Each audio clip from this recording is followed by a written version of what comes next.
তারাও সবাই হরিবোলা জনম পেয়ে হরিবোল বলতে পারলো না, জনম পেয়ে হরি বলল না। আজকের সেই বৃন্দাবনের গাভীগুলি তারা সবাই ভগবানের কাছে গিয়ে চরণ ধরে ভগবানের আতুল চরণে প্রার্থনা করে বলেছিল, ভগবান ভগবান ভক্ত বাচ্চা কল্পতরু ভগবান ভক্তের অধীন ভগবান, শুধু কেবল মাত্র তুমি আমাদের পশুকুলে জন্মে দিও না ঠাকুর, তুমি আমাদেরকে মনুষ্যকুলে জন্ম দাও, যেন আমরা হরি বলে কাঁদতে পারি, কৃষ্ণ বলে কাঁদতে পারি। তুমি দেখা দাও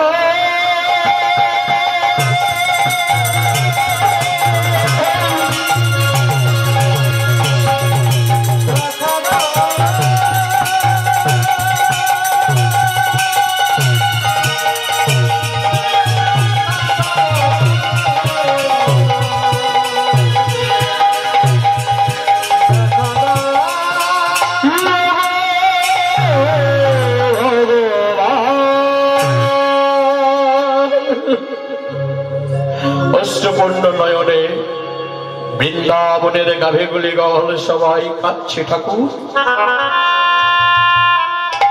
আর আমাদেরকে পশুকুলে জন্ম দিও না, আমাদেরকে মনুষ্যকুলে জন্ম দাও, একবার হরি বলা জন্ম দাও, যেন হরি বলে কাঁদতে পারি, হরি বলে নয়নের জল ফেলতে পারি। ভগবান দাতুল চরণে যখন জানিয়েছিলেন সেই ধেনুবৎসগুলি, বাবা ভগবান কথা দিল সেই ধেনুগণ বৎসের বাসনা পূরণের জন্য, কথা দিল ওহে ধেনুবৎসগণ চিন্তার কোনো কারণ নেই, এই জন্মে যাদের আমি হস্ত দিলাম, পদ দিলাম, হরিবলা জন্মে দিলাম, সেই হরিবলা দেহ পেয়ে হরিবলা বদন পেয়েও একবার হরি নাম বলল না, একবার কৃষ্ণ নাম বলল না, এক বিন্দু নয়ন জল নিপাত করল না। তাই আগত কলিযুগে তোমরা এই পশুকুল থেকে মুক্তি পেয়ে মনুষ্যকুলে বৈষ্ণব কুলে জন্ম লাভ করবে। আমি তোমাদেরকে আশীর্বাদ করলাম, তোমরা এ কুলে থাকবে না, বৈষ্ণব কুল প্রাপ্তি হবে। আর বৈষ্ণব কুল প্রাপ্তি হয়ে কি করবেন বাবা? কণ্ঠে তুলসীর মালা নিয়ে, ললাটে তিলক নিয়ে, অন্তত করে করে, কর মানে হাত, হাতে হাতে তালি দিয়ে তোমরা সবাই প্রেম সে হরি নামে করবে, কৃষ্ণ নামে করবে, রাধা নাম বলবে, তোমাদের মনোবাসনা পূরণ হয়ে যাবে। তাই সবাই মিলে প্রেম সে একবার করে করে তালি দিয়ে আমার সাথে বলবেন, কোথায় যারা যারা বৃন্দাবনের বাসনা আছে, হরি বল হরি বল হরি বল, একেবারে রাধে রাধে বল মন, অগো রাধে রাধে বল মন, সবাই যাবি যদি বৃন্দাবন, যাবি মধুর বৃন্দাবন, যাবি যদি বৃন্দাবন।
শ্রী বৃন্দাবন ধাম কি জয়, সমাগত গৌর ভক্তবৃন্দ কি জয়, অনন্ত কোটি বৈষ্ণব বৃন্দ কি জয়, হরি নাম সংকীর্তন কি জয়, স্বর্গে সতীশ চন্দ্র বাবুর পাশ ভবন কি জয়। হরি বল হরি বল হরি বল হরে কৃষ্ণ হরি বল। বাবা মিউজিকটা একটু কম রাখো বাবা, সাউন্ড একটু কমিয়ে দে বাবা, ধরে যাচ্ছে ভাই, কান ধরে যাচ্ছে। আমরা একটু অসুস্থ লোক, বাইরের বক্সটা একটু সাউন্ডটা ছোট করো। হ্যাঁ এই বক্সটা একটু সাউন্ড কম, বাইরে মাইক যা পারে বাইরে যা পারে করু, তুমি এখানে কমিয়ে দাও। ভিতরে বক্সগুলো আমরা বসে কান মাথা, হ্যাঁ আমি সেটা বলছি বাবা, একটু ছোট করে। হ্যাঁ একদম আওয়াজটা কমিয়ে দাও। হরে কৃষ্ণ হরি বল হরি বল হরি বল। চলো দেখুন বাবা, তো বলিয়ে শ্রী বৃন্দাবন ধাম কি সমাগত গৌর ভক্তবৃন্দ কি অনন্ত কোটি বৈষ্ণব বৃন্দ কি। তাহলে মায়েরা বাবার একটু সংকেত ধ্বনি উলুধ্বনি হবে কি? হরি বল জয় রাধে। তাই মহাজনী করে বৃন্দাবন দাস ঠাকুর কলম দিলেন।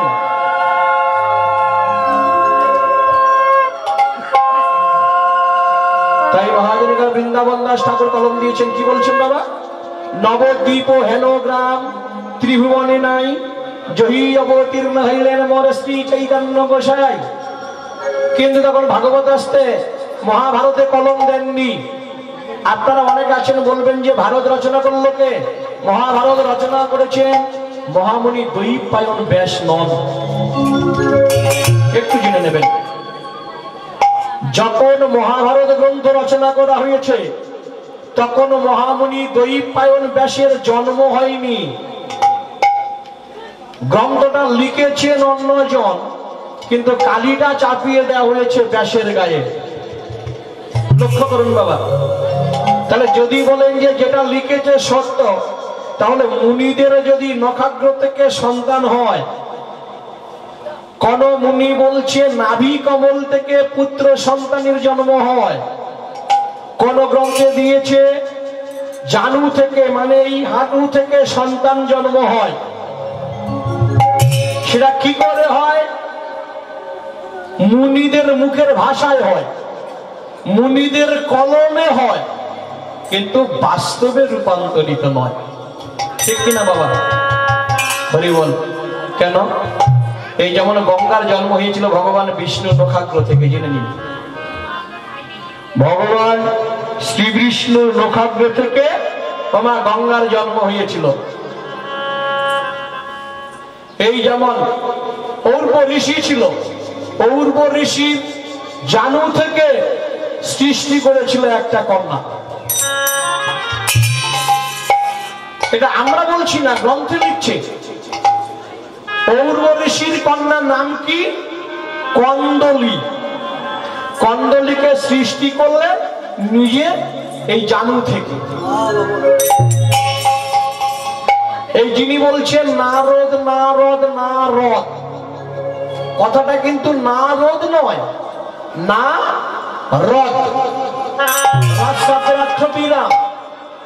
এই নারদের জন্ম হয়েছে দেখে নিন। বৃহস্পতি গ্রন্থে লিখছেন নারদের জন্ম হয়েছে ভগবান বিষ্ণুর বৃদ্ধাঙ্গুলি হতে নারদের জন্ম। চারবাক সিদ্ধান্ত গিয়ে লিখছে নারদের জন্ম হয়েছে ভগবান বিষ্ণুর নাভি কমল থেকে নারদের জন্ম।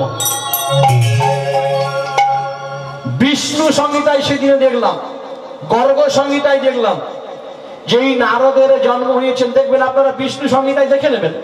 বিষ্ণু সংহিতায় বলছে নারদের জন্ম হয়েছিল ক্ষীরোদ সমুদ্র মাঝে, যখন ভগবান বিষ্ণু ঘোর নিদ্রায় ছিলেন। নিদ্রা থেকে ভগবান বিষ্ণু যখন নিজের শ্বাস প্রবাহিত করলেন, সেই নাসিকা থেকে শ্বাস প্রশ্বাসের মাধ্যম দিয়ে ওই নারদকে সৃষ্টি করেছিল।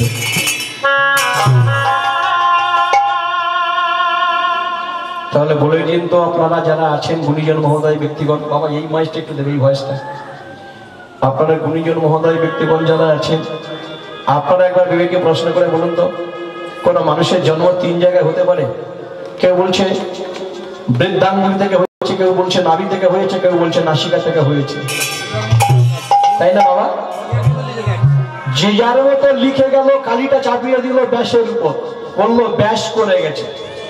কিন্তু ব্যাস করবেন কি করে? যখন তো মহাভারত রচনা হয়েছে, যখন গর্ভ সংহিতা রচনা হয়েছে, তখন তো ব্যাসের জন্ম হয়নি।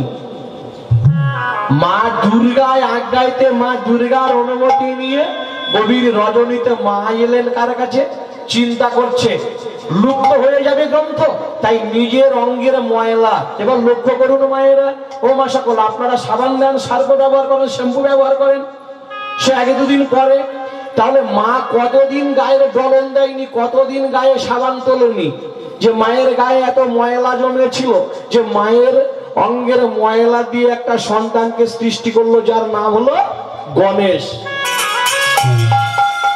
মায়ের মানে অঙ্গের ময়লা থেকে মায়ের গা ডলন দিয়ে, তাহলে কতটা ডলনে ময়লা উঠেছিল, সেই ময়লা দিয়ে গণেশকে সৃষ্টি করলো।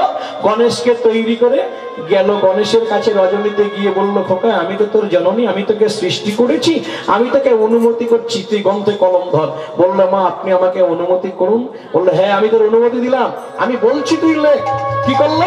ওই সন্তান গণেশকে দিয়ে দুর্গা বললে, আর গণেশ গ্রন্থ, মহাভারত গ্রন্থটাকে সমাপ্ত করলেন। কিন্তু এখানে আমরা চাপিয়ে দিয়েছি কি? ব্যাসদেব করেছে, তখন ব্যাসের জন্ম নেই। তখন শ্রীবাস ঠাকুর কাতরে প্রার্থনা করলো। শ্রীবাস ঠাকুর যখন কাতরে প্রার্থনা করলেন, শ্রীবাস ঠাকুরের 4 বছরের ভাইটি, যার নাম ছিল নারায়ণী, শ্রীবাস ঠাকুরের কাতরে প্রার্থনায় শ্রীবাস ঠাকুরের 4 বছরের ভাইজি তখন কি করলো? মা ভগবানের উপাসক ছিলেন, ভক্ত ছিলেন, ভগবানের সাধন ভজন করতে করতে তার এখন বয়স হয়ে গেল কত? জেনে নিন মায়েরা, 11 বছর 9 মাস 22 দিন হলে একজন মায়েরা ঋতুমতী হয়। তখন মায়েদের গর্ভে সন্তান আসার প্রাপ্য বয়স। একজন পুরুষ মানুষ ঋতুমতী হয় কখন? একজন পুরুষ মানুষ ঋতুমতী হয় 14 বছর 9 মাস 22 দিন হলে একজন পুরুষ ঋতুমতী হয়। যখন পুরুষের গর্ভে সন্তান আসে, সন্তান থাকে কোথায়? পিতার মস্তকে। জেনে নিন আমাদের গৌহদ্বার, এই যে গৌহদ্বার আছে, গৌহদেশ, এই গৌহদেশে কে কোন চক্র থাকে? গৌহদেশে হলো বিশুদ্ধ চক্র, সেখানে হলো পৃথিবী তত্ত্বের স্থান। জেনে নিন লিঙ্গদয়ে তিনি হলেন স্বাধিষ্ঠান চক্র, সেখানে হলো জলতত্ত্বের স্থান। আমাদের এই যে হৃদদেশ, এই হৃদদেশে অনাহুত চক্র, সেখানে হলো বায়ু তত্ত্বের স্থান। নাভি মূলে মণিপুর চক্র, অগ্নি তত্ত্বের স্থান। কণ্ঠে, কণ্ঠদেশে বিশুদ্ধ চক্র, সেখানে হলো কি? আকাশ তত্ত্বের স্থান। তদুপরি ভ্রু মধ্যে আগ্রা চক্র, তদুপরি পঞ্চবাত্মা, পঞ্চজীব, চিত্ত ও মনের স্থান। তদুপরি আসতে জেনে নিন বাবা, আমাদের হৃদয় মাঝে যেখানে রেখে দিন হৃৎপিণ্ড রয়েছেন কি গো? স্বাধিষ্ঠান চক্র, সেখানে মহৎ তত্ত্বের স্থান। আর তার ঠিক 3 অঙ্গুরি নিচে রয়েছেন নারী পুরুষের মিলিত সঙ্গম স্থান। সেই মিলিত সঙ্গমের নিচে 3টে নদী আছে, নাম গঙ্গা, যমুনা, সরস্বতী। তার মধ্যে আছে 3টি নারী। মনুষ্য দেহে প্রত্যেকটা নারী পুরুষের দেহেতে আছে 64টা নারী। 64টি নারীর শ্রেষ্ঠ নারী হলো 3টি নারী, নাম হলো ইরা, পিঙ্গলা, সুষমা। এই 3টি নারীকে কি করছে বাবা? 3টে নদী বেষ্টন করে আছে। ইরাকে বেষ্টন করেছে গঙ্গা, যমুনাকে বেষ্টন করেছে কে? পিঙ্গলা, সরস্বতীকে বেষ্টন করেছেন সুষমা। এই 3টি নারীর মিলন হয়। এই 3টি নারীর মিলন স্থানকে বলা হয় ত্রিবেণী সঙ্গম। তাহলে এখানে হয় ত্রিবেণী সঙ্গম, এখানে হয় কি? নিচে শিবের ধ্যানস্থ দ্বার, এখানে হয় সন্তান উৎপাদন। সন্তান থাকে কোথায়? পিতৃমস্তকে। পিতা রাখতে পারে না, পূর্ণাঙ্গ বয়সে দিয়ে দিল মায়ের গর্ভে, সেই সন্তান মাতৃগতরে দিল, দায়িত্ব হলো মায়ের। কিন্তু মায়েরা বিবেককে প্রশ্ন করুন, ভক্তমন্ডলী বাবারা জেনে নিন যে কেন মায়েদের গর্ভে হিজড়ে সন্তান হয়, যমজ সন্তান হয়, চোখের মানিক সাদা হয়, অন্ধ কানা বোবা খোড়া তোদলা এ সন্তান কেন আসে? তাই সেটাকে একটু ছোট্ট করে তত্ত্বের মাধ্যমে বুঝিয়ে দেব। আস্তে আস্তে হরিবল হরিবল হরিবল। তাই বৈষ্ণব কবি বলছে, ওরে মন ও তোরা জন্ম তত্ত্ব জানবি যদি, ওরে মনে আত্ম তত্ত্ব কি ওরে মন,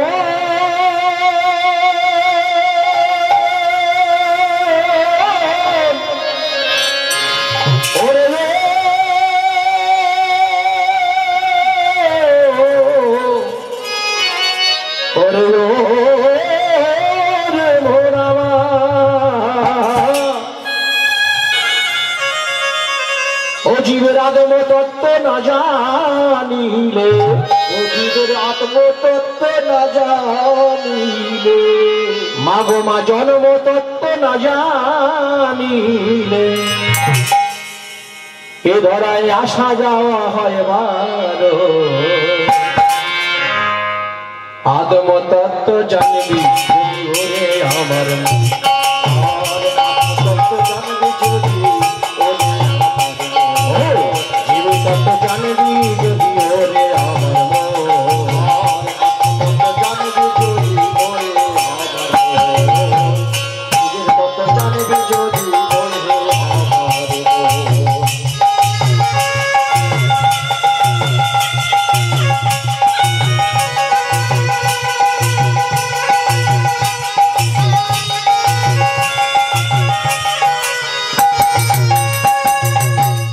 জীবের জন্ম তত্ত্ব না জানিলে, জীবের জন্ম তত্ত্ব না জানিলে, আত্ম তত্ত্ব না জানিলে, আত্মতত্ত্ব না জানিলে, আসা যাওয়া হয় বারো। ওরে আমার মন আত্মতত্ত্ব, আত্মতত্ত্ব জানবি যদি ওরে আমার মন, আত্মতত্ত্ব জানবি যদি ওরে আমার মন, আত্মতত্ত্ব জানবি যদি আবার রবি গুরু, রবি গুরু শনি মঙ্গলবার। মায়েরা বাবারা আমার কথাগুলো একটু ধ্যান দেবেন ছোট করে। হায় হায় রবি গুরু শনি মঙ্গলবার, অষ্টাদশ কালেতে রেজিম করিলে বিহার। এর মধ্যে কি আসছে? আবার কৃষ্ণ পক্ষ শুক্ল পক্ষ, বলো দুটি পক্ষ বয়ে। আবার মধ্যে স্মৃতি স্নান করিল, মায়েদের কানা খোড়া, ক্ষমা বোবা বন্ধ হিজড়ে তোদলা, চোখের মানিক সাদা, কেহ কেহ জন্মই অন্ধ, আবার হিজড়ে সন্তান হয়।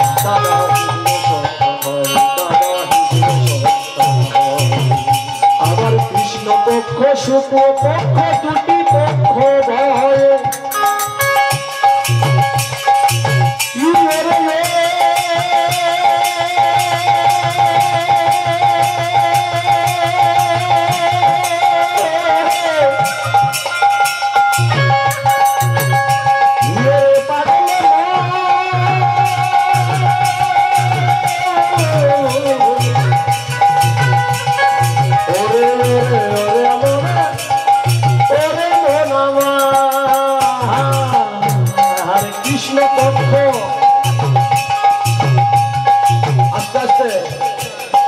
শুক্ল পক্ষ দুটি পক্ষ বয়। আবার এই মধ্যে স্থিতি স্নান করিলে, মায়েদের কানা খোড়া বোবা বন্ধ তোদলা, চোখের মানিক সাদা বন্ধ, বাবা গোগা কিংবা হিজড়ে সন্তান হয়। বাবা হিজড়ে সন্তান হয়, বাবা হিজড়ে সন্তান হয়। তো এখন বলো মেয়ে ঋতু মাসে মাসে, বাবা পুরুষের ঋতু কোন দিবসে? মাসে মাসে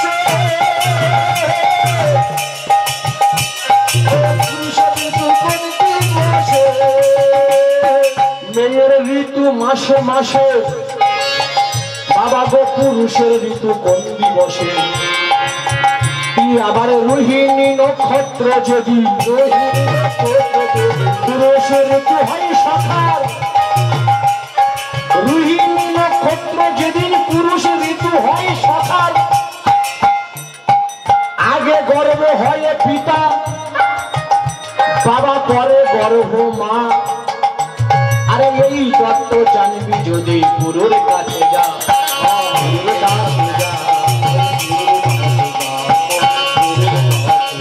কেবলে আগে গর্ভ হয় পিতা ওরে পরে গর্ভ মা এই তত্ত্ব জানবি যদি গুরুর কাছে যা গুরুর কাছে যা গুরুর কাছে যা প্রসারিত করি এই তত্ত্ব করি আমি সার জন্ম তত্ত্ব আত্ম তত্ত্ব জানবে যদি ওরে মন আমার ওরে মন আমার জানবে যদি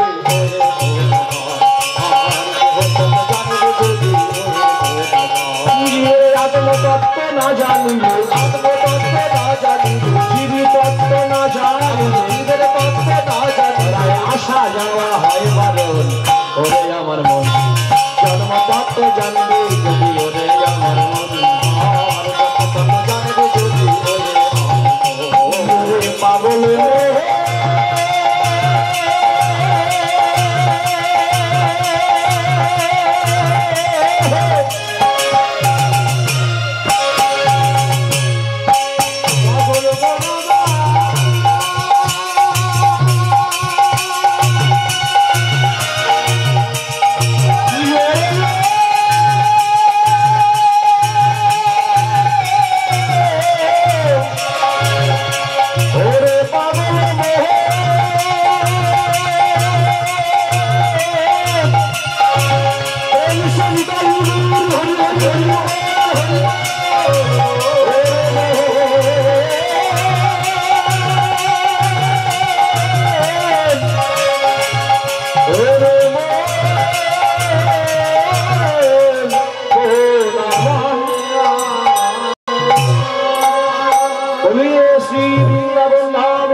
তাহলে আমরা জানতে পারলাম কেন মায়েদের কানা খোড়া বোবা হিজড়ে অন্ধ সন্তান হয় বা যমজ সন্তান হয় একটু দেখে নেবেন যারা বিষ্ণু সংহিতা কিংবা ব্রহ্ম সংহিতা অধ্যয়ন করেন সেখানে স্পষ্ট সিদ্ধান্ত দেওয়া হয়েছে কিন্তু সবই করলো কে গণেশ সবই সিদ্ধান্ত দিল রচনা করলো মহাভারতে কালিয়ে চাপিয়ে দেয়া হলো ব্যাসের গায়ে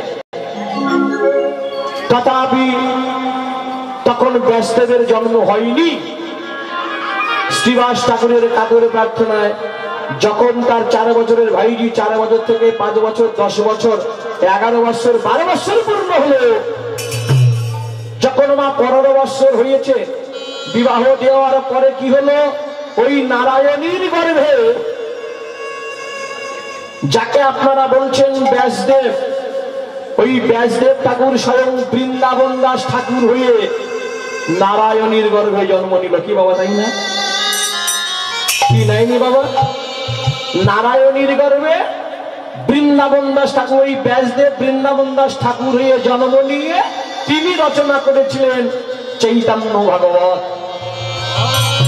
সেই চৈতন্য ভাগবতের রচয়িতা হলেন স্বয়ং বৃন্দাবন দাস ঠাকুর কিন্তু আমরা অনেকে জানিও না অনেকে বুঝিও না কিন্তু অনেকে অনেকে হুট করে বলে দিই কি গো বাবা তাই না হরি বল আগে আমাদের দেহতত্ত্বকে জানতে হবে একটু ছোট্ট করে আস্বাদন করি দেহতত্ত্বের মধ্যে কি জানবো কি নেবেন তত্ত্ব বোঝাতে চাইলো দেখে নিন জেনে নিন মস্তক থেকে পায়ের তলা পর্যন্ত একটু শুনে নিন সেখানে স্পষ্ট বৈষ্ণব রস সিন্ধুতে কলম দিয়েছেন মন দিয়ে শুনো ধাম তত্ত্বের বিচার দেহ মধ্যে বৃন্দাবন সর্বসিদ্ধিসার বেহরে 84 ক্রোশ বৃন্দাবন হয় আমার দেহ মধ্যে সেই ধাম করিব নির্ণয় ব্রহ্মাণ্ডতে আছে যাহা এই ভাণ্ডে তাহা পাই, শ্রীগুরুর কৃপা হলে জানিবে সবাই। অতএব কহি শুনো ধাম বিবরণ, নিত্যানন্দময় স্থান ধাম বৃন্দাবন। বক্ষেতে মথুরা ধাম করিয়াছে স্থিতি, নাসিকাতে আস্তে শ্রীরাধিকা করিছে বসতি। চক্ষুদয়ে জেনে নিন, এখানে কালিন্দী যমুনা দুই নেত্রদয়ে রয়, দুই যমুনা দুটি মোর নাসিকাতে বয়। অয়েব কই শুনো ধাম বিবরণ, নিত্যানন্দময় স্থান ধাম বৃন্দাবন। জিহ্বা ভিত্রে গোবর্ধন কুঠরি, কহিলাম ধাম তত্ত্ব শুনো কর্ণ ভরি। অতএব শুনো হে মন দিয়া ধাম, 18 মোকাম তত্ত্ব মায়েরা করহ শ্রবণ। চূড়া মধ্যে চূড়ামণি ব্রহ্ম পাশে স্থিতি, পাঠ মধ্যে মহাবিষ্ণু করেন বসতি। চক্ষুদয়ে কালাচাঁদ করিতেছে ধ্যান, নাসিকাতে নিত্যানন্দ মধু করে পান। কর্ণেতে শ্রী চৈতন্য গোসাই হয়ে সাবধান, মুখেতে ভদ্রাক্ষ বসি 32 যোগান। আল জিহ্বায় সরস্বতী, বামেতে শ্রীরাম, কণ্ঠেতে শ্রী গোবিন্দ, বাহুতে মোর বলরাম। নাভি মূলে ব্রহ্মা সদা করিতেছে লীলা, লিঙ্গ মূলে শিব বসে লয়ে চন্দ্রকলা। গৌহদারে বসে আছে নাড়ুয়া গোপাল, কামিনীর সাথে করে কেলি বড়ই রসাকা। হাঁটু মধ্যে শক্তি স্থিতি বসুমতী পায়, 18 মোকাম তত্ত্ব শুনো সমুদয়। 18 মোকাম তত্ত্ব যেই জন জানে, নরলোকে তুচ্ছ তারে, দেবলোকে মানে প্রেম সেন্দাই।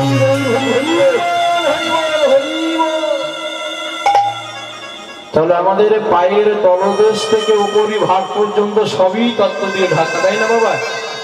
কিন্তু আমরা জানি না। অনেকে বলে আমি অনেক গ্রন্থ পড়েছি, অনেক অধ্যয়ন করেছি, এই কীর্তন নিয়ে আসছে, ওকে ভুল ধরবো, দেখি কটা গ্রন্থ শিখে রেখেছে। ভগবান বলছে শোনো, তুমি গ্রন্থ পাঠ করতে পারো, গ্রন্থ অধ্যয়ন করতে পারো, কিন্তু হরিবাসরে গিয়ে তুমি কীর্তনিয়াদের ভুল ধরতে পারো না। তুমি বড় শাস্ত্রী হতে পারো, কি গো, কিন্তু তুমি বাহবা হাতে দিয়ে তুমি ভগবানের নাম অনুসরণ করতে পারো, কিন্তু তুমি কি গো কৃষ্ণ ভক্ত হতে পারো। তাই বলছে ওরে মন, এত সহজটা ব্যাপার নয়। আমরা অনেকেই ভাবি, অনেকে চিন্তন করি, মাগো ধারণাটাই আমাদের ভুল। তাহলে স্বর্গের দেবতারা তারাইও পেরে নিতেন, কি গো? এই যে আপনারা বলেন হনুমান ছিল বড় বীর, এই হনুমান কে? এই হনুমান পূর্ব জন্মে ছিলেন মুরারি গুপ্ত। এই মুরারি গুপ্ত যেমন হনুমান হয়ে জন্মগ্রহণ করলেন। দেবতাদের মধ্যে গুরু ছিল কে? দেবগুরু বৃহস্পতি। এই দেবগুরু বৃহস্পতি পূর্ব জন্মে ছিলেন বাসুদেব সার্বভৌমীয়। এই বাসুদেব সার্বভৌমী কি করলো বাবা? এর সঙ্গে মহাপ্রভু লীলাক্ষেত্রে মিলন হয়েছিল, হয়নি? এই বাসুদেব সার্বভৌমী হয়েছিলেন কে? দেবগুরু বৃহস্পতি। এই বৃন্দাবন দাস ঠাকুর ছিল দৈপায়ন ব্যাস। বল্লভাচার্য ছিল কে? বল্লভাচার্য ছিলেন সুখদেব, ব্যাসের সন্তান, বৃন্দাবন দাস ঠাকুরের ছেলে ছিল। কিন্তু আমরা বলি আমরা অনেক জেনে গেছি, তত বলছে না পণ্ডিত যেজনা আজানব সেখানা সারা জন্ম শাস্ত্র নিয়ে ঘাটো তোমরা, কিন্তু শাস্ত্রের মর্ম বোঝো না। পণ্ডিত হইলে তাকে সব গুণ তার, মূর্খজন হয় শুধু দোষের আধার। সেহেতু একজন হইলে বিদ্বান, সমস্ত মূর্খের চেয়েও বেশি তার মান।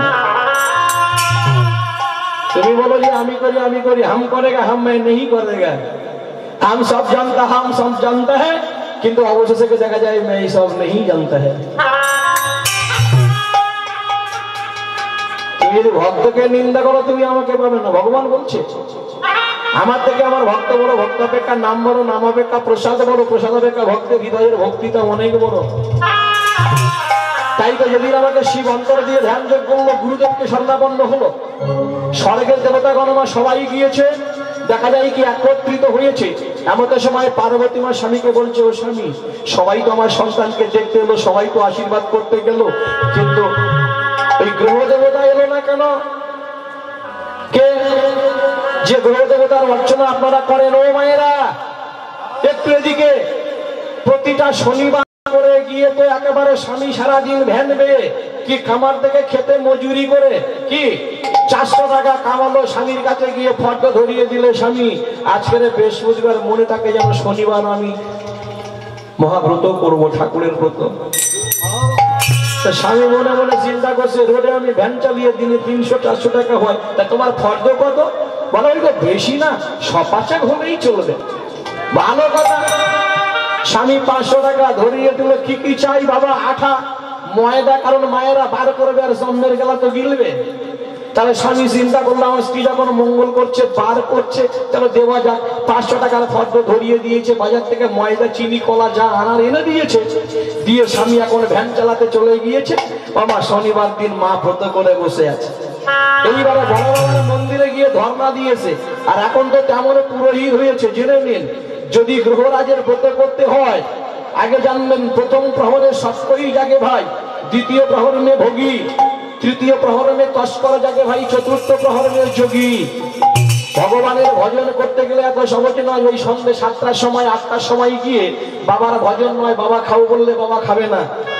গ্রহ দেবতার ব্রত করতে গেলে আপনি সকাল 6টা থেকে 9টা যদি না পারেন, 9টা থেকে 12টার মধ্যে ভগবানের ভোগ লাগাতে হবে। আর না হলে ওই ডালাটা নিয়ে আপনি মন্দিরে গিয়ে বড় বাবার ধর্ণা দিয়ে বসেছেন, স্বামীর কল্যাণ হবে। ও স্বামীর কল্যাণ নয়, ও স্বামীর সংসার রসাতলে যাবে। ব্রত যদি করতে হয়, স্বামীর ওই কান্তিক বাসনা যদি হয়, এইবার ডালাটা সাজিয়ে মা নিয়ে বাবার ধর্ণা দিয়ে বসে আছে। ও বাবা কোনোদিন কারোর মঙ্গল করে না। ওই বাবার থেকে মা ডালা নিয়ে বসে গেছে।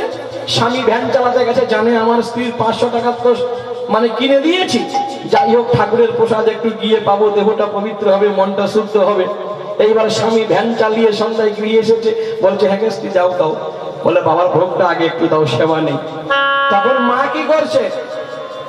ও মা, এইবারে মা প্রসাদ দেওয়া যেমন তেমন স্বামীর কাছে গিয়ে দেখছে স্ত্রী কোথায়। কারো স্ত্রী দেখছে গৃহে ফিরছে, কেউ গৃহে ফিরছে না। বাড়ির পাড়েতে তাল গাছ আছে, ওই তাল তলায় বসে বসে 500 টাকার মাল সেরে দিয়ে মুখটা ফিনিশ করে ঘরে ঢুকছে।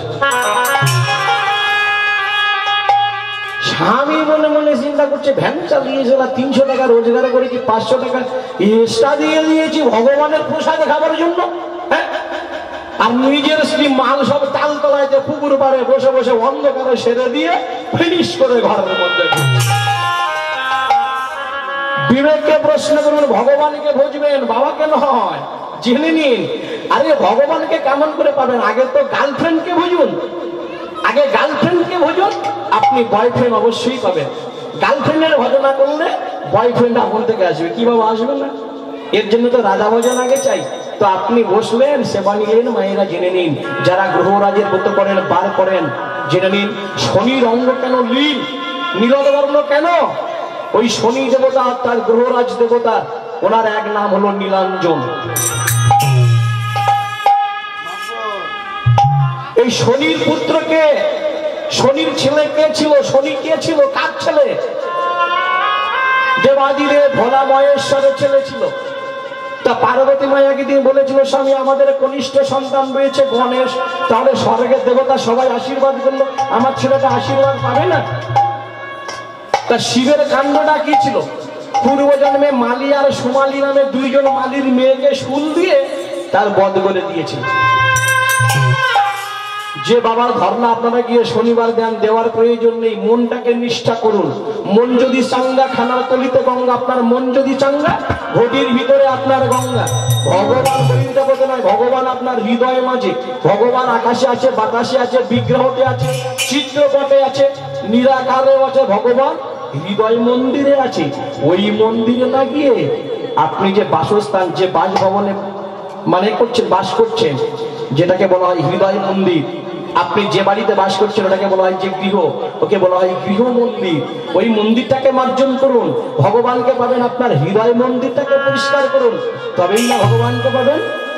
আর সেই ভগবান বললো কি, মালি সুইমলি নামে 2 মালির মেয়েকে যখন নিধন করলো, তারা অভিশাপ দিল, শোন তুমি দেবতা হতে পারো, কিন্তু তুমি যেমন করে আমাদেরকে হত্যা করে দিয়েছো, এমনি করে তোমার পুত্র সন্তান যখন ধরনীতে আসবে, আমাদের অভিশাপে তোমার সন্তানের মুন্ড উচ্ছেদন হয়ে যাবে, উচ্ছেদ হবে। এ কথা কিন্তু শিব জানতো, পার্বতী জানলো না। তখন পার্বতী মা বলছে, স্বামী সবাই আশীর্বাদ করলো, কিন্তু শনি দেবতা তো আমার সন্তানকে আশীর্বাদ করলো না, তাই চলো সবাই শনি দরবারে গিয়েছে, মানে বড় দেবতার দরবারে গিয়েছে। জেনে নিন মা, এর পূর্বে এর মা ছিল কে? সূর্য দেবতার সঙ্গে বিবাহ দিয়েছিল। এর মায়ের নাম ছিল সংজ্ঞা, সূর্যের স্ত্রী সংজ্ঞা। সংজ্ঞা কি করলো? সূর্যের সঙ্গে যখন বিবাহ হলো, ওর তেজ সহ্য করতে পারছে না। তেজ যখন সহ্য করতে না পারছে, এখন সংজ্ঞা করেছে কি, পিতার কাছে গিয়েছে। পিতার নাম কি? বিশ্বকর্মা। দেবতাদের যা তৈরি করতো, এমনকি কুবের ধন রত্ন, শিবের ত্রিশূল, নারায়ণের চক্র, যা প্রয়োজন রত্ন সিংহাসন, এর জন্য তৈরি করে দিত বিশ্বকর্মা। যদি বলা হয় বিশ্বকর্মার পিতার নাম কি? বিশ্বকর্মার পিতার নাম হলো প্রভাস। প্রভাসকে, এই প্রভাস হলো অষ্টবসুর একজন। অষ্টবসু কে?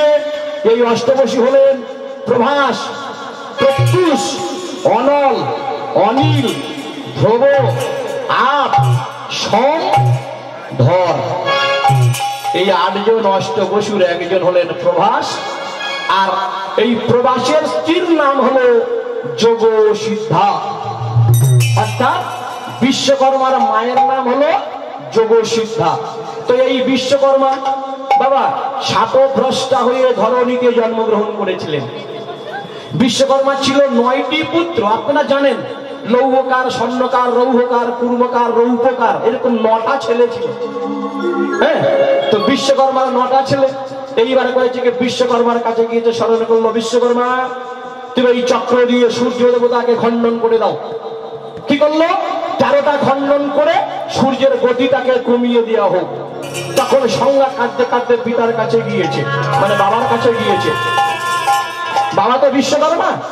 বিশ্বকর্মার 2টো কন্যা ছিল, সংজ্ঞা আর ছায়া। তখন বললো, বাবা তোমার ওই জামাইয়ের তেজ আমি নিতে পারবো না, তোমার এই কনিষ্ঠ কন্যা ছায়াকে তুমি রেখে দাও, আমার স্বরূপে ওখানে কাছে গিয়ে সংসার নির্বাহ করবে। তাই কি করলো? ছায়া দেবীকে পাঠিয়ে দেওয়া হলো। কিন্তু এটা বুঝতে পারছে না সূর্য দেবতা, একই রূপ একই ভাব। এখন রেখে দিয়ে ছায়াকে দিয়ে চলে এসেছে। ছায়ার গর্ভে আসলো কে? বাবা স্বয়ং যম গ্রহণ করলো, যম জন্মগ্রহণ করেছেন। আর নাম হলো কি? ভদ্রা, একটা কন্যা। এই জন্য ভাদ্র মাসে কোনো কার্য শুভ নয়। কেন বলুন তো? যমের ভগিনী যার নাম হলো ভদ্রা। এই যে গতকালে ভাইয়ের কপালে আপনারা বলেন না যে ফোঁটাটা দিয়ে ভাইয়ের কপালে দিলাম ফোঁটা, জম দুয়ারে পড়লো কাটা, কি গো যমুনা দেয় জমকে ফোঁটা, আমি দেই আমার ভাইকে ফোঁটা। কিন্তু এবছরে ফোঁটা ছিল না। এই যে গত ভাই ফোঁটা গেল, ওই ফোঁটা ছিল কোন জায়গায়? যোগ ছিল বেলায় 1টা 2 মিনিটে একটা টোকা ছিল।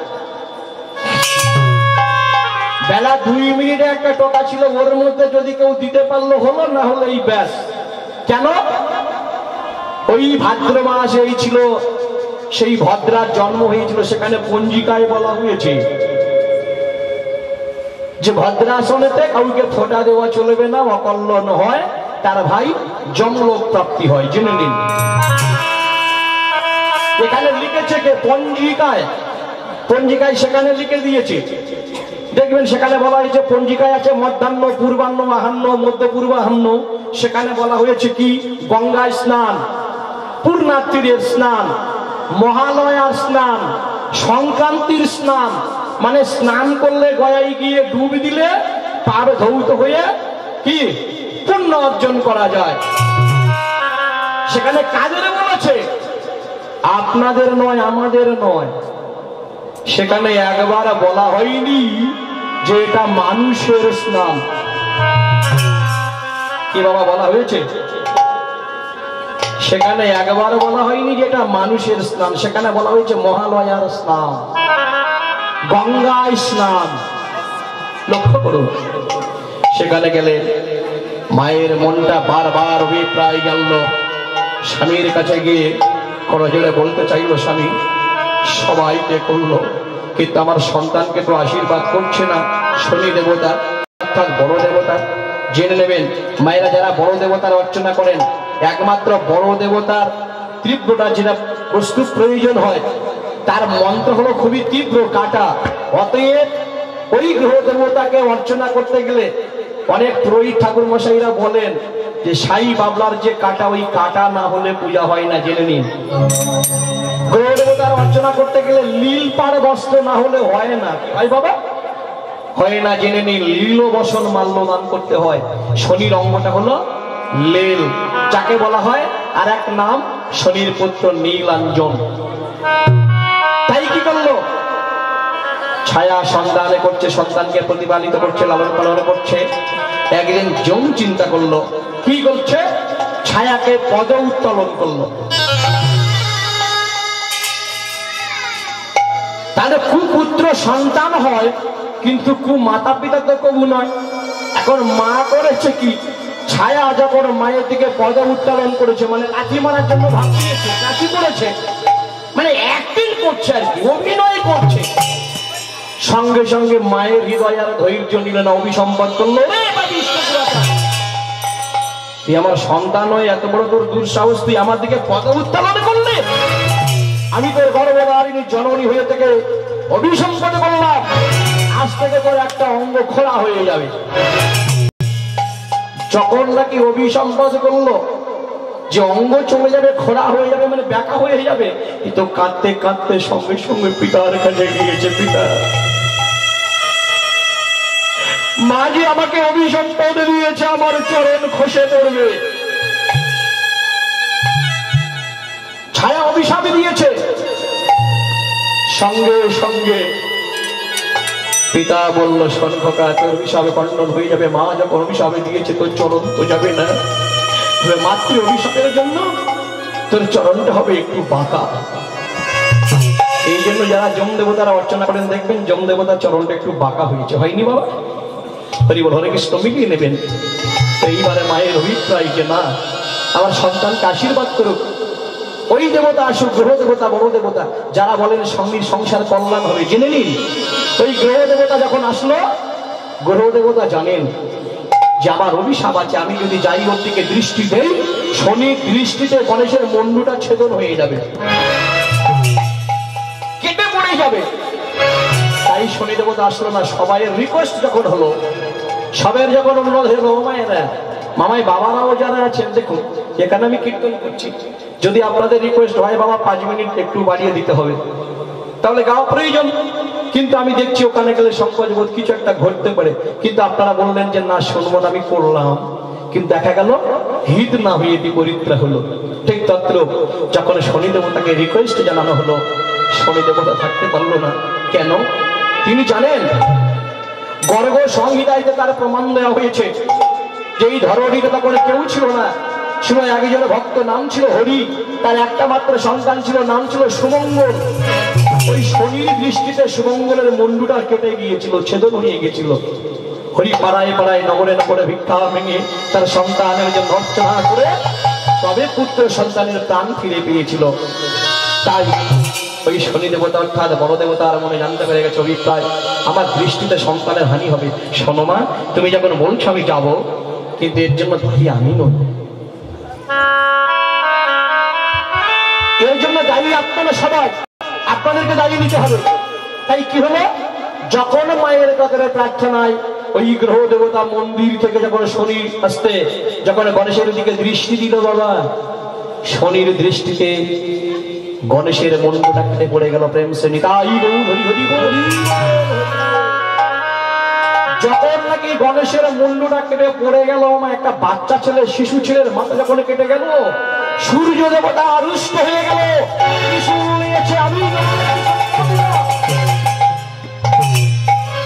আমি তোমাকে নিধন করব। স্বর্গের দেবতাগণ সবাই শান্ত করলেন, শোনো তুমি শান্ত হও, তুমি রুষ্ট হও না কেন? এর পূর্বে তুমি অভিসম্পাদ করেছিলে, মনে করে দেখো, বিবেককে প্রশ্ন করো। তুমি মালি সুমালি নামে 2 জন মালিনীকে বধ করেছিলে না? তারাই কাঁদতে কাঁদতে তোমাকে অভিসম্পাদ দিয়েছিল যে আমাদের যেমন করে হত্যা করেছো, নির্দয় অনন্ত মুন্ডু ছেদন করে দিয়েছো তোমার সুর নিয়ে।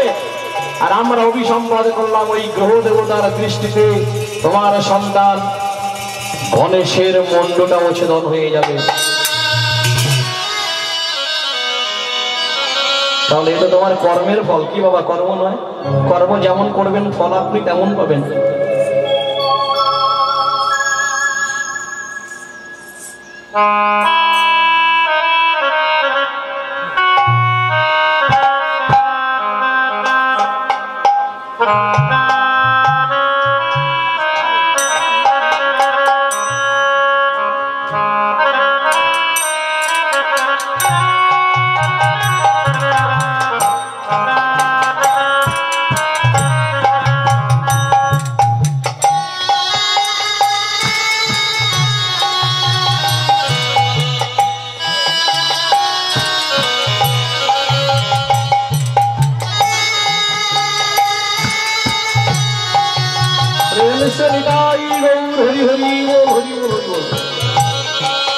আজ আমার মা জননী এই ফল এবং নামাবলী সহ ওই সাথে দক্ষিণা স্বরূপে যে মা জননী আমায় ফলস্বরূপ অন্য পাত্র নিয়ে বৃন্দাবন ধামে দান করলেন, আমাকে নয় আমার গোবিন্দ চরণে পৌঁছে দিলাম। মা জননী আমার যে আশা আকাঙ্ক্ষা নিয়ে, যে অভিপ্রায় নিয়ে, যে বাসনা নিয়ে ভগবানকে দান করলেন, ভগবান যেন ওনার দান তানার চরণ প্রান্তে রেখে ওনাকে মনোবাসনা করি, ওনার মনের মৌলিনতাকে দূর করে যেন ওনার আকিঞ্চনতা পূর্ণ করেন, এইটুকু আমার বাসনা। হরে কৃষ্ণ, হরি বল, হরি বল। কারণ গীতায় একটা প্রবাদ ছিল, দেখবেন গীতার অষ্টাদশ অধ্যায়, সেখানে বলা হয়েছে যে গীতা মে হৃদয়ম পার্থ, গীতা মে সর্বোত্তমম, গীতা মে জ্ঞানমৌটুগ্রম, গীতা মে জ্ঞানমময়ম, গীতা মে পরমং গুরুম, গীতা মে পরম গুরু। হে পার্থ, গীতাই হলো আমার হৃদয়, গীতা হলো আমার সর্বোত্তম বস্তু, সারবস্তু। গীতাই হলো আমার পরম জ্ঞান, গীতাই হলো আমার গুরু। জেনে নিন মায়েরা, বাবারা, যে ভক্তমন্ডলী বাবা মায়েরা গীতার এক শ্লোক কিংবা এক অধ্যায়ন পাঠ করে গীতার মহত্ব পাঠ করেন না, সে ব্যক্তির গীতা পাঠে কোনো ফলই হয় না, নিষ্ফলই হয়। গীতার এক শ্লোক বা এক অধ্যায়ন পাঠ করে যে ভক্তমন্ডলী বাবারা, ভক্তিমতী মায়েরা মহাত্ম স্বরূপ পাঠ করেন, মৃত্যু পূর্বাপর তার স্থান হয় বিষ্ণু লোকে। যে ব্যক্তি এক শ্লোক এক অধ্যায়ন পাঠ করেন, তথাপিও মহাত্ম স্বরূপই পাঠ করেন, ভগবান তার আতুল চরণে স্থান দেন। এই জন্য গীতা গ্রন্থ পাঠ করতে গেলে একটা অধ্যায় হোক, একটা ছেদ, একটা শ্লোক হোক, অধ্যয়নের অবশেষে কিন্তু গীতা মহত্ব অবতীর্ণ করতে হবে। একটু জানবেন গীতা মহত্ব কোথায় লেখা রয়েছে। গীতার মহত্ব দেখবেন অষ্টাদশ অধ্যায়ের শেষ প্রান্তে, সেখানে স্পষ্ট মহাত্মই বলা হয়েছে, গঙ্গা গীতা চ সবিত্রী সীতা সত্তা প্রতিব্রতা ব্রহ্মবলীর ব্রহ্মবিদ্যা ত্রিসন্ধ্যা মুক্তি গেহিনী অধোমাত্র চিরানন্দ ভক্তি ভ্রান্তি নাশিনী বেদাত্রী পরানন্দ কথার্থ জ্ঞান মঞ্জুরি। এটুকু অন্তত আপনাদের অধ্যয়ন করতে হবে। কারণ যদি মায়ের অপরাধ নেবেন না, যারা আছেন একটু বলার প্রয়োজন বলছি, কারণ জানবেন এখানে স্বয়ং ভগবান নিবাস করেন। যেখানে গীতার প্রথম অধ্যায়ে তিনি কলম দিয়ে বলেছিলেন, ধর্মক্ষেত্রে কুরুক্ষেত্র সমবেতা যুজুৎসব মামকা পাণ্ডবাশ্চৈব কিম কুর্বৎ সঞ্জয়। কুরুক্ষেত্রে গল্প আপনারা শুনেছেন, বলবো না, কিন্তু আমার মনে হয় আপনারা এতজন ভক্ত আছেন, কুরুক্ষেত্রের যে পূর্বে কি নাম ছিল আমার মনে হয় আপনাদের সঠিক জানা নেই। সবাই কি জানেন? জেনে নিন। অনেক নামি দামি কীর্তনিয়াদের কীর্তন আপনারা আস্বাদন করেছেন। অনেকেই বলেন যে কুরুক্ষেত্রের মাঠ, কুরুক্ষেত্রের মাঠের পূর্বে নাম ছিল জাবাল উপনিষদ দিয়ে বলছি। জাবাল উপনিষদে সেখানে বলা হয়েছে দেবতাদের একটা বৈঠকের স্থান, অর্থাৎ ধর্মক্ষেত্র। সেটা নাম কি? ওই কুরুক্ষেত্রের প্রথম নাম ছিল সমন্ধ পন্ধক। কোন গ্রন্থের কথা বললাম? জাবাল উপনিষদ। সেখানে বলছে ভগবানদের স্থান সম্বন্ধ পন্থা। পরিস্থিতি চরক সংহিতায় দেখে নেবেন, ওই কুরুক্ষেত্রের দ্বিতীয় নাম ছিল বৃহথার মাঠ। অগ্নিবেশ সংহিতায় দেখবেন, সেখানে বলা হয়েছে ওই কুরুক্ষেত্রকে বলা হয়েছে ধর্মক্ষেত্রের মাঠ। মনু সংহিতায় বলা হয়েছে যে এই কুরুক্ষেত্রের মাঠ ছিল কি জানো? ধর্মক্ষেত্র। কেন বলুন? ওইখানে গিয়ে যে যা বাসনা করতো, আশা আকাঙ্ক্ষা করতো, তাদের মনোবাসনা পূরণ হতো। এমনকি কুরুবংশীয় রাজা কুরু ওইখানে গিয়ে 21 বার তর্পণ করেছিলেন। 21 বার তর্পণের পরে হল চালনা করে ওইখানে জয়ী হয়ে ওই স্থান থেকে সন্ন্যাস ধর্ম গ্রহণ করেছিলেন বলে ওই ক্ষেত্রে একটা নাম দেয়া হয়েছিল ধর্মক্ষেত্র। কি আমার বাবার এতগুলো কথা শুনেছেন? একটু জানবেন, অপরাধ নেবেন না। এই জন্য বলছি অপরিতম কৃষ্ণ প্রেম মানে ওকে বলে বোঝানো যাবে না, সমাপ্ত করাও যাবে না। তো সেখানেই বলা হয়েছে এটা হলো একটা ধর্মক্ষেত্র। তো আজকের সেই দেবতাদের মধ্যে ত্রাহি ত্রাহি রব, যখন নাকি দেবতাদের মধ্যে সন্তান মারা গেল, গণেশের মুন্ডে যখন শনি আসলো, শনির দৃষ্টিতে গণেশের মুন্ড ছেদন হয়ে গেল, কেটে পড়ে গেল। সবাই ত্রাহি ত্রাহি রব ত্রিশূল দিয়ে শিব কি করলো? নিধন করার জন্য গিয়েছে। স্বর্গের দেবতা সবাই বলল, শান্ত হও, তুমি পূর্ব জন্মে এমন খারাপ কর্ম করেছিলে, যখন অনুসরণ করিয়ে দিল, তাহলে এখন উপায় কি? বললে তোমার সন্তান বাঁচতে পারে। গুরুদেবকে দেবগুরু বৃহস্পতি, যিনি হলেন বাসুদেব সার্বভৌমীয়, তিনি বললো একটা উপায় আছে। গুরু যুক্তি দিচ্ছেন, পরামর্শ দিচ্ছেন। কি? বললে এই মুহূর্তে যদি কোনো উপায় করা যায়, সে কোনো জীব হোক জন্তুই হোক, তার মুন্ড দিয়ে যদি ওইখানে বসিয়ে দেওয়া যায়। এমন সময় দেখলো কি সম্মুখে কিছু কুরঙ্গ, কুরঙ্গ বুঝেন? কুরঙ্গ মানে হাতি। কিছু কুরঙ্গ একত্রিত হয়ে মিলিত সহকারে তারা খেলা করছেন, মিলন বন্ধন করছেন।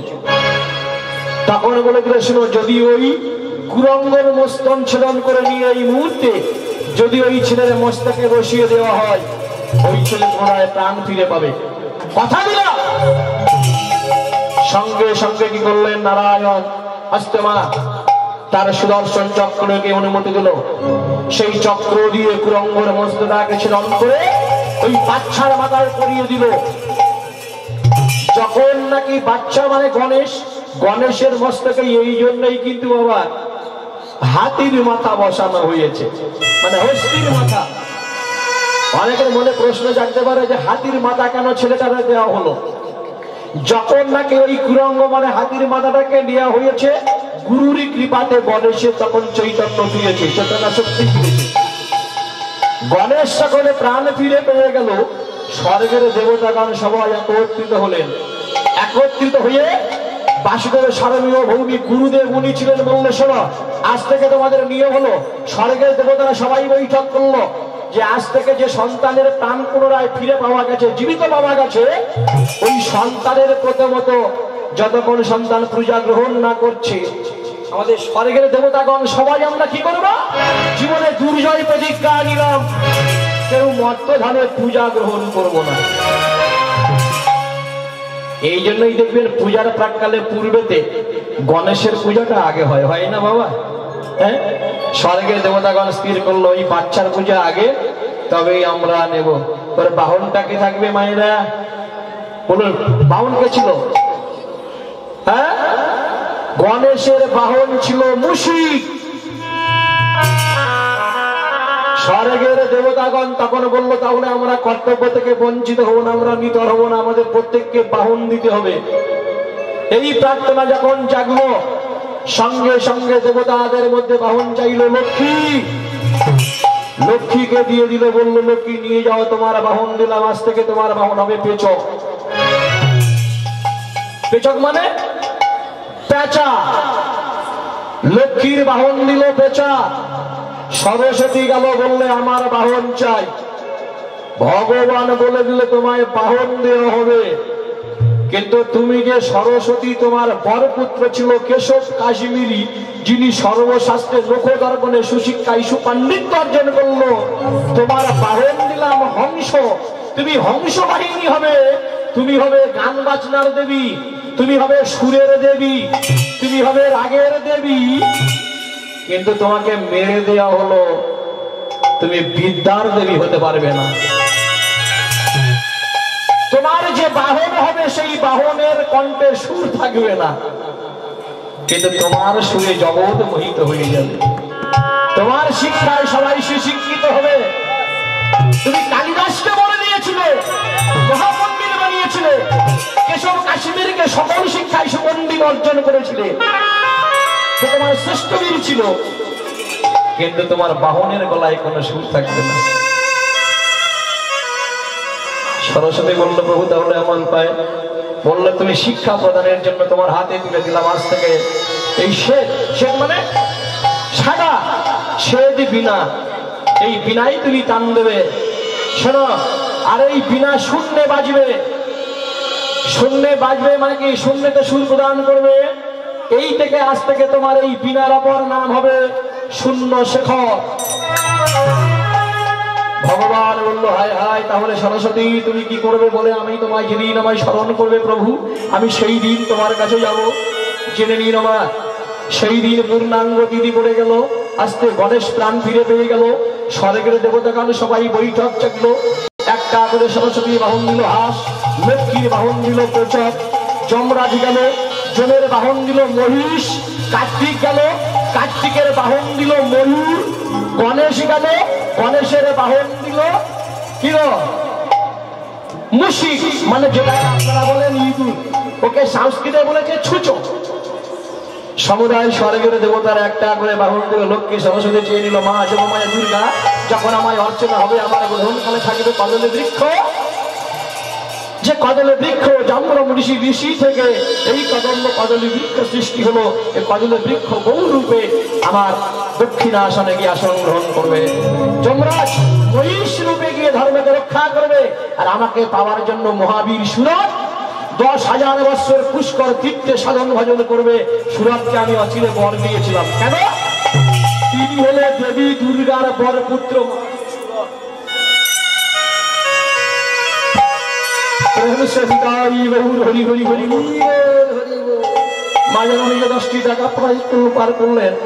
ভগবানের চরণ প্রান্তে দান পৌঁছে দিলাম। ভগবান নানান মনোবাসনাকে পূরণ করেন।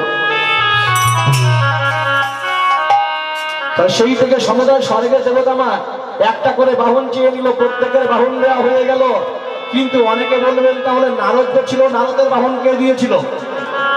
নারদের বাহন কেউ দেয়নি। নারায়ণ গভীর নিদ্রায় আচ্ছন্ন ছিলেন। ভগবান বিষ্ণু বলল, তুমি শুধু খাও আর ঘুমাও, তুমি একটা অকর্মণ্য ঠেকি, তোমার কোনো কর্ম নেই। হ্যাঁ, নারায়ণের স্ত্রী লক্ষ্মী, জেনে নিল মায়েরা, লক্ষ্মীর বড় বোনের নাম হলো অলক্ষ্মী। তার চিহ্ন কি? তার চিহ্ন অঙ্গে হলো গাগুরে। একটা হাতে হলো কুলো এবং ঝাড়ু, আর একটা হাতে হলো ঝাড়ু মানে বুঝেন ঝাঁটা, আর একটা হাতে হলো কি গো? লৌহের বালা।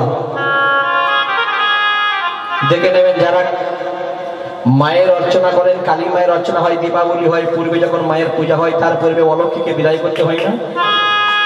ওই অলক্ষ্মীকে কেউ বিয়ে করতে চাইলো না কেন? মায়ের অঙ্গে হাত দিলে দেখা যায় যখন তরল হয়, চাপড়াটা মসৃণ হয়, কি সুন্দর লাগে।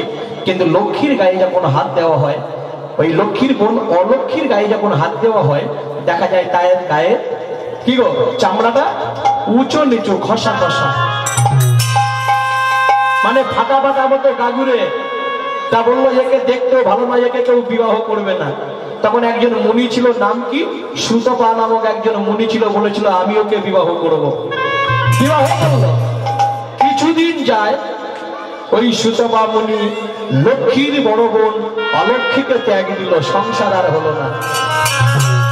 ভগবান অভিসম্পাদ করলো, লক্ষ্মী তোমাকে অভিসম্পাদ করলাম, সরস্বতীকে বলল, সরস্বতী তোমাকে অভিসম্বোধন করলাম, তুমি বিদ্যার দেবী, বুদ্ধির দেবী হও, কিন্তু তোমরা হবে আটকুড়া, কোনোদিন তোমাদের সন্তান হবে না। সেই থেকে স্বর্গের দেবীগণ হয়ে গেল আটকুড়া, নির্বংশী।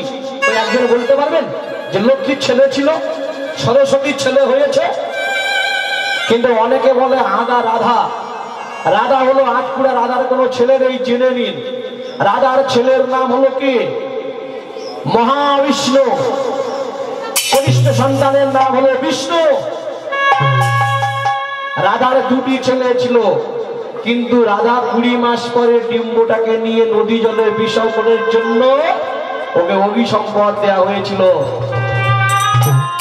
তোর দুটো সন্তান যত হবে, তুই মা হয়ে যেমন সন্তানকে জলে নিক্ষেপ করেছিস, এই অপরাধে কোনোদিন কোনো সন্তান তোকে মা বলে সম্বোধন করবে না। তাই দেখবেন রাধার দুটো সন্তান বিষ্ণু, মহাবিষ্ণু থাকার সত্ত্বেও রাধাকে মা বলে সম্বোধন করে না। আপনারা অনেকেই জানেন না, অনেক শিল্পীরা আপনাদের অনেকভাবে ভাবিয়ে দেয়। আপনারা বলেন যে রাধার কোনো মা নেই, জেনে নিন। পৃথিবী যিনি লিখেছিল সমাচ্ছন্ন, বৈবস্বতে মনন্তরে সূর্য দেবতা গিয়ে মন্দার পর্বতের গুহাতে গিয়ে পৃথিবী অন্ধকার করে সমাচ্ছন্ন করে ঢেকে দিয়ে যখন ধ্যানমগ্ন হয়ে গিয়ে বসেছে, ভগবান শ্রীকৃষ্ণের স্ত্রী কি করল? সেই দিন ভগবান শ্রীকৃষ্ণ প্রার্থনায় বিগলিত হয়ে গিয়েছিলেন কোথায়? গিয়েছিলেন এই মন্দার পর্বতে, গিয়ে সূর্যদেবের কাছে গিয়ে বলল, সূর্য তুমি কেন এত কঠোর তপস্যা করছো? স্বর্গের দেবতাগণ তাই তাই দাবি আত্মনাদ করছে, তারা দিনমানে প্রকাশ্য আলো পাচ্ছে না, অন্ধকারে দিন যাপিত করছে, চলতে পারছে না, ভয়ে ভীত হয়ে আছে। তোমার অভিপ্রায় কি? তখন ওই সূর্য দেবতা বলেছিল, প্রভু আপনি এসেছেন, আমার ডাকে সাড়া দিয়েছেন। হ্যাঁ, আমি তোমার কাতর প্রার্থনায় সন্তুষ্ট হয়েছি, বলো তুমি কি চাও?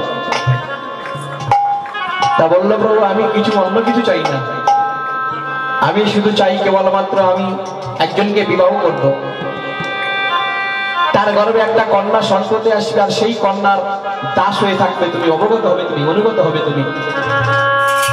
ভগবান শ্রীকৃষ্ণ বললে, তথাস্তু, শোনো আমি তোমায় অনুমতি বললাম, তুমি যাও আগত নন্দালয় বৃষভানুপুরে গিয়ে তোমার বৃষভানু রাজা হয়ে জন্মগ্রহণ করবে, মহারানী কীর্তিদার সাথে তোমার বিবাহ হবে, ওই কীর্তিদার গর্ভে একটা সন্তান জন্মগ্রহণ করবে, সন্ততি, সেই সন্ততি হবে তোমায় রাধা, সেই রাধা হবে তোমায় কন্যা, আর আমি তোমার ওই কন্যার বশীভূত হয়ে থাকবো। জেনে নিন, সেই সূর্য দেবতা গিয়ে জন্মগ্রহণ করলেন, নন্দালয়ে বৃষভানু রাজা হয়ে জন্মগ্রহণ করলো। ভগবান শ্রীকৃষ্ণ গেলেন, কি করলেন মা? ওই রাধার গর্ভে সন্তান এলো, আর সন্ততি এলো। হরে কৃষ্ণ। সন্ততিকে, ওই সন্ততি হলেন রাধা। সেই রাধার অনুগত হয়েছিলেন ভগবান শ্রীকৃষ্ণ। তবে রাধার মায়ের নাম কি? রাধার মায়ের নাম হলো কীর্তিদা। জেনে নিন, পিতার নাম বৃষভানু রাজা। অনেকে বলেন যে সীতা ছিল অজনী সম্ভবা, জানুন সীতার মায়ের নাম হলো বেদবতী। সীতা পূর্বে কোনো অজনী সম্ভবা ছিল না। যে সমুদায় অনেকে বলে থাকেন, আমি নাম বলবো না, যারা পড়াশোনা না করে তারা হঠাৎ ভুলভাল বলে যায়, সিদ্ধান্ত নেয়। যারা পড়াশোনা করে, প্রকৃত গ্রন্থে থাকে, গ্রন্থ অধ্যায় করে, তারা ভুল বলবে না, জেনে নেবেন। গ্রন্থের নাম শতপদে ব্রাহ্মণ। সেখানে বলা হয়েছিল, ভূমি মধ্যে ছিল আসতে, ভূমি মধ্যে ডিম্ব রূপে ছিল বহুকাল, ভাসিয়া উঠিল তাহা নাঙ্গল শিরাল, সেই ডিম্ব থেকে প্রসবিল জনকের সুতা, সিরিয়ালে উঠিল তাই নাম রেখেছিল সীতা। জানো, অজনী সম্ভবা হয়ে শিরালেতে তুমি সীতারূপে জন্ম নাও জনক নন্দিনী। ভগবান বলছে, অবিলম্বে দেখা হবে তোমার সাথে আমার মিথিলা ভুবনে, বিবাহ করিব আমি তোমায় ধনুভঙ্গ বনে। এটা আপনার আমার মুখের কথা নয়, মন গড়া কথা নয়, গ্রন্থ অধ্যয়ন করবেন, দেখবেন। যারা জগৎরামী রামায়ণ, তুলসীদাসী রামায়ণ দেখবেন, অন্য কোথাও পাবেন না। শতপথ ব্রাহ্মণে দেখবেন, জামাল উপনিষদ দেখবেন, যেখানে ভগবানের ধর্মক্ষেত্র স্থান, সেখানেই বলা হয়েছে এই সীতার মায়ের নাম হলো বেদবতী। অনেকে বলেন বাবা আমরা একাদশী করি, একাদশীর কোনো মা নেই। মায়েরা শ্রীকৃষ্ণকে আপনারা বলেন 33 কোটি দেবতার মধ্যে ভগবান, তিনি হেড অফ দ্য ডিপার্টমেন্ট। বলুন তো, একটা প্রশ্ন আপনাদেরকে নিবেদন করছি, কিছু মনে করবেন না, না পারলে আমি বলে দেব। ভগবান শ্রীকৃষ্ণের দীক্ষা গুরুর নাম কি? ভগবান শ্রীকৃষ্ণ কোন মন্ত্রে দীক্ষা মন্ত্র গ্রহণ করেছিলেন? আর বিশেষ কিছু বলবো না, একটা প্রশ্ন আপনাদের চরণে দিয়ে গেলাম। যদি না পারেন আমাকে বলবেন যে বাবা পারছি না, বলে দেব। কারণ আপনারা অনেক নামি নামি শিল্পীর কীর্তন আস্বাদন করেছেন। ভগবান শ্রীকৃষ্ণের দীক্ষা গুরু, আমায় বাবা বলেছেন হরে কৃষ্ণ, অপরাধ করবেন না, আমি বলে দেই তাহলে ছোট করে এই সময়। ভগবান শ্রীকৃষ্ণের দীক্ষা গুরুর নাম হলেন উপামন্য ঋষি। এই উপামন্য ঋষিকে, এই উপামন্য ঋষি ছিলেন ব্যাঘ্রাচার্য ঋষির পুত্র উপামন্য ঋষি। ভগবান শ্রীকৃষ্ণের দীক্ষা গুরুর নাম হলো উপামন্য ঋষি, গ্রন্থ দেখবেন বাবা। আর যেটাকে আপনি বলছেন কি নাম বললেন যেন বাবা? সন্দীপন মুনি। এনার কাছে গিয়ে শিক্ষা অধ্যয়নের জন্য গিয়েছিলেন, দীক্ষা নয়। কোন মন্ত্র দীক্ষা নিয়েছিলেন? কোথায় নিলেন? প্রবাস তীর্থের তীরে সোমেশ্বর মন্দিরে গিয়ে। সেই সোমেশ্বরের চরণে বসে ভগবান শ্রীকৃষ্ণকে দীক্ষা দান করছেন উপামন্য ঋষি। কৃষ্ণকে বলল, কৃষ্ণ মন্ত্র হলো ধ্রুব সত্যম, জেনে নিন মায়েরা। শিবের চরণে মন্ত্র প্রদান করেছিলেন বলে শিবের আর এক নাম ছিল সত্যম। যেমন মন্ত্র ধ্রুব সত্যম, শিব, শিবেরকে সাক্ষী রেখে শিবের চরণে তোমার মন্ত্র দান করলাম। শিব সুন্দর, অর্থাৎ এই মন্ত্র হলো চিরধ্রুব সত্য সুন্দর। এই সত্যম শিবম সুন্দরম মন্ত্র তোমাকে দীক্ষা দিলাম। শিবের চরণে মন্ত্র গ্রহণ করার জন্য এই সোমেশ্বরের আর এক নাম হবে শিবম সত্যম সুন্দরম। আমি এক একটি করে গ্রন্থের নাম বলছি, 4 ভাগ সিদ্ধান্ত দেখে নেবেন। বৃহস্পতি গ্রন্থটা একটু দেখবেন, বৃহস্পতি গ্রন্থ। এই যে আজকের আমরা যারা একত্রিত হয়ে বসেছি না, ভগবান ভগবান বলে চিৎকার করছি, গলা ফাটাচ্ছি, এই ভগবানকে তাড়িয়েছে কারা? 1550 বঙ্গাব্দে এই ভগবানকে তাড়িয়েছে আপনার আমার মাঝের একজন ব্যক্তি।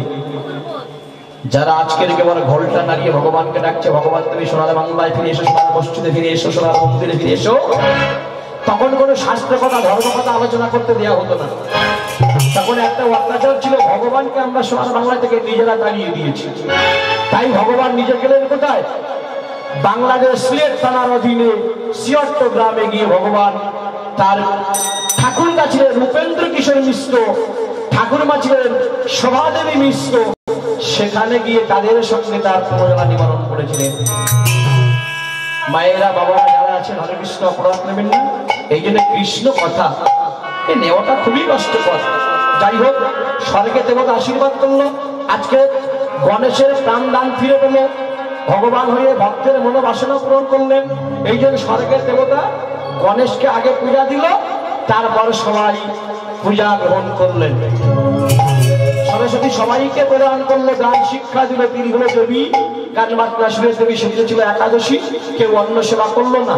বাবা একটু জানবেন, ভগবান শ্রীকৃষ্ণ প্রার্থনা করলো, ঠাকুর তুমি আমাকে অধরামৃত দাও। ভগবান বললো তারপরে আমি কৃষ্ণ হব, তুমি হবে আমার প্রেয়সী তুলসী বৃক্ষ হয়ে মর্তভাবে জন্মগ্রহণ করবে, আর আমি যেদিন মুরলীর ধ্বনি করবো, বাবা সেই অন্ন নিয়ে নদীর তীরে দিতে গিয়েছিল, সরজী নদীর তীরে। সেখানে একটা মাছ ছিল, মকর মাছ। বললো তাহলে আমার বাসনা কি করে পূরণ হবে? তখন ভগবান বলেছিল, আমি যখন দাপরে মুরলীধারী হব, আমার বদলে তোমার বদলে থাকবে মাছের আছে। দেখবে বংশীতে ভগবান শ্রীকৃষ্ণের বাঁশিতে একটা মাছের মাথা, মাছের মাথাটাকে ওটা হলো মকর মাছের মাথা। সেই মকর মাছের বাসনা পূরণ করব। আর সরস্বতী তুমি আমার প্রেয়সী হবে, তুলসী বৃক্ষ হয়ে জেনে নি বাবা, মর্দধানে তুলসী বৃক্ষ হলো। এই জন্যই বলে নম নম তুলসী শ্রীকৃষ্ণের প্রেয়সী। তাহলে তুলসী কেমন করে শ্রীকৃষ্ণের প্রেয়সী হলো? দেখো, বলে আমার স্ত্রীর সম্মুখে আমি তো তোমাকে চুম্বন দিতে পারবো না। কি গো, আমার স্ত্রী আছে, তোমাকে আলিঙ্গন দিতে পারবো না, বাসনা পূরণ করতে পারবো না। সেই দিন করবো আমি অধারে মুরলী নেবো, তখন তুমি মধুস্বরে বেঁচে উঠবে, আমি তোমার অধারে চুম্বন করবো। মকর মাস তোমারও মনোবাসনা করবো। সেই দিনই কি করবে? সেদিন তুমি মধুর স্বরে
আপনারা যে ভক্ত আশাকাঙ্ক্ষা নিয়ে বসেছেন, ভগবান যেন যথাযথ ভাবে আপনাদের মনোবাসনাকে পূর্ণ করেন। দেবগিরে থাকলো ভক্তাধীন ভগবান, আপনারা হলেন পরম ভক্ত, থাকলো শুভ মিলনের তীর্থ, তাহলে কালের হিরো প্রভুর লীলার মাঝে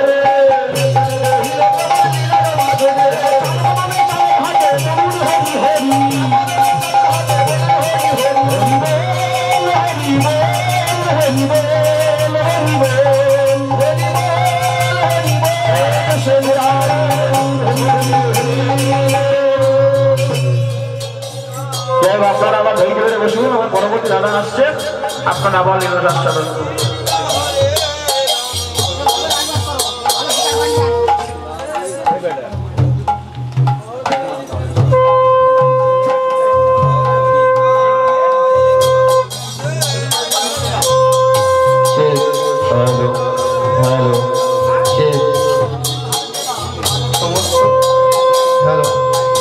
ভক্তবৃন্দের সেবার ব্যবস্থা আছে, আপনারা সেবা করে নিয়ে আমার পরিবারে চলে আসবেন।